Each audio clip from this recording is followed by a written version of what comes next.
Tweyongereyo ne sapula yaffe ey'ebibonaabona 7 okubonaabona okusooka.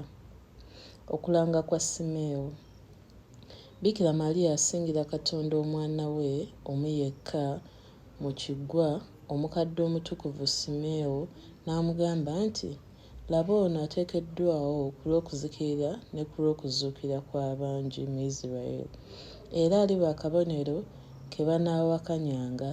Naawe omutima gwo ekitala kirigufumita. Mu bigambo bino mwe yayita okulanga okubonaabona okuyitirivu era n'okufa kw'omwana we. Twegayirire. Omwagala ennyo Bikira Maria, gwe nnyini mutima ogwabonaabona ebitalojjeka, olw'okubeera ffe. Tuyigirize okubonaabona naawe ate mu mutima ogujjudde okwagala okungi so si na buwaze, tutyo tuyige okukkiriza mu ssanyu okubonaabona kwonna Katonda kw'anaalabanga kwetaagisa okutusindikira mu bulamu bwaffe. Bwe tutyo tukkirizenga okubonaabona ate okubonaabona kwaffe kumanyibwenga Katonda yekka, nga si kudda kutottolera bantu, ng'era okukwo n'okwa Yezu bwe kuli. Totuganyanga kudda mu kulaga nsi nga bwe tubonaabona ennyo.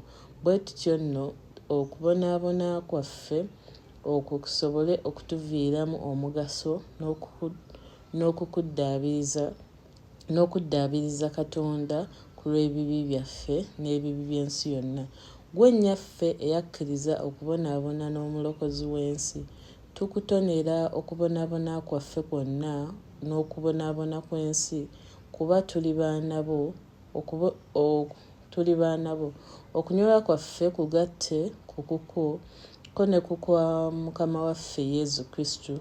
Olwo okubonaabona kuno kwonna awamu olyoke okutonere Katonda Patri, bw'atyo atuddiremu ffe bakazaala-bulwa. Mu byonna twesize ggwe nnyaffe maama asinga bamaama bonna. Amiina.